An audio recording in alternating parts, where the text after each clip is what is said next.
What's up everyone, Midnight Strike here, and I am back to keep you guys in the loop for what my plans are for the rest of the year. So, things may change, things may be tweaked a little bit, but this is a general basic overview on what I plan to do with my channel in the next month or so, basically, for the rest of 2015. So, to get started, I know there's going to be a lot of questions based on whether or not I'm reviewing something or putting something forward in a versus video, or maybe covering a general topic of something that's going on in the music and or video gaming world. So, first question that comes up actually just got asked to me, are you reviewing Fallout 4? Well, to be honest, I haven't even finished Fallout 3, but rest assured, I do like the series, I do like the game that I've played, and I played a little bit of New Vegas, not so much as I can judge, basically, not so much to the point where I can actually have a basic overview of the game itself, but I have played it. And Fallout 3, I really highly enjoy. I think I like that one a little bit better from what I have played of Fallout 4,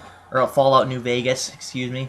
I'm not used to calling it Fallout New Vegas. I usually used to call it Fallout 4, but now that we have an actual Fallout 4 coming for PS4, Xbox One, and I believe PC, I'm not entirely sure on that, I will be getting it, and I will be reviewing it. But just know that I am not a huge Fallout fanatic like a lot of people are. Just like I wasn't a huge Elder Scrolls fanatic. I mean, I think I gave it like an 8 point something in 2012 when it came out the previous year. I was playing catch-up, basically. But, you know, those kind of games are very, very fun, and if you really get into them, I suppose you can find a lot of addicting elements, like with the ways you can level up your character, the different perks and whatnot. But for me, I don't really have as much time to devote that much energy into figuring out every little secret of every game, especially with a game as big as, say, Skyrim.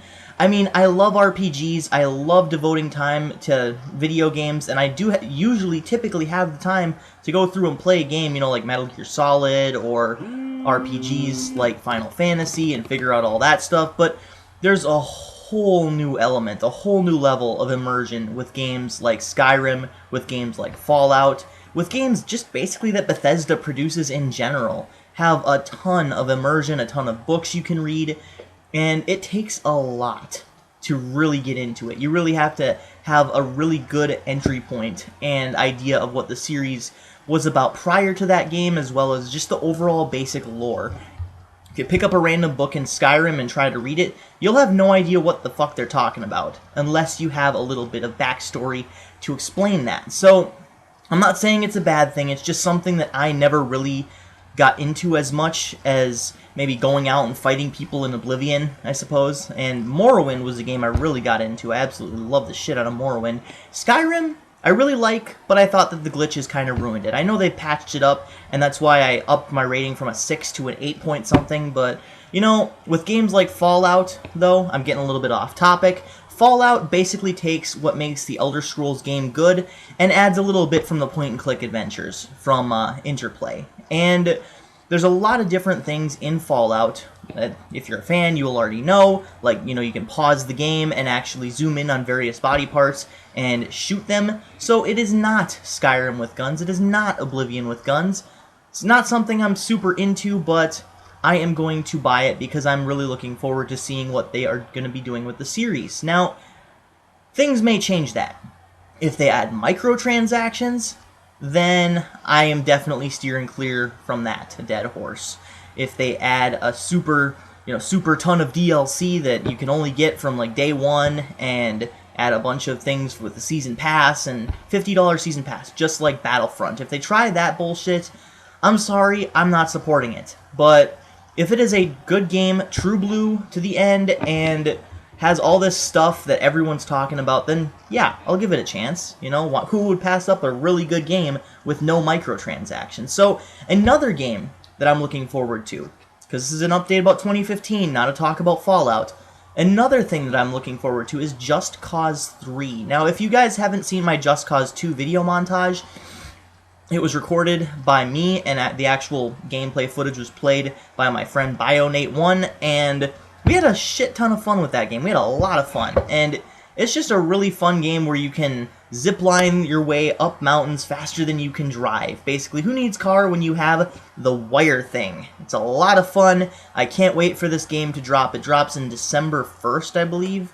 And I'm definitely going to be taking a look at that and probably going to be trying to review that before the end of the month. So hopefully I can finish San Andreas this month, review it, take a month break for the GTA series review, and then resume it in 2016. So I probably will complete the Grand Theft Auto series review sometime in 2016, actually no doubt, probably around the same time that I completed the Assassin's Creed series review in 2014. Which was like March-ish. So depending on how many games I want to do and how in-depth I want to get with, beating them a third or second time, that is how long it will take me to do that. So in terms of music, though, I want to definitely cover Nothing More, and I want to cover Massive Addictive by Amaranth, which were both released last year respectively, with the former being released in 2013 self-released. So basically it was re-released under a different record label in 2014 for Nothing More. So I'm going to be covering both those, hopefully, and I say this lightly, hopefully this month. I've been having a lot of setbacks with video making this month as well as last month, just because a lot of things have been arising in my personal life and I don't really want to get into it on YouTube. So basically, all of that stuff will hopefully be sorted out within the next couple of days, so I should be back to making videos on a regular basis at that point. So next month I am trying to be doing a finale of the reviews like I did with the 2013 ones, where I took the 2012 games and 2013 games and just kind of gave my overarching thoughts on that. And I'm also going to be doing that with the music that was released this year. Hopefully I get a chance to do that, because I was very disappointed that I didn't get a chance to do that last year, just because I was so busy with work and so busy with being a parent that I just really didn't get a chance to make an overall, I guess, summary of my reviews that year. And the finale is one of the most important things, because it basically sums up everything that you did that year and says, hey, do I still feel this way about this, or do I feel differently? So I was kind of disappointed in that. I'm going to try and rectify that this year with a finale, a proper finale, I suppose, for video games and music. Proper reflections videos. So that's my plan for 2015, the next couple months, or 2 months if you really want to get into it, month and a half-ish, I suppose. So with that, thank you very much for watching. This is Midnight Strike 3625. Keep calm and rock on.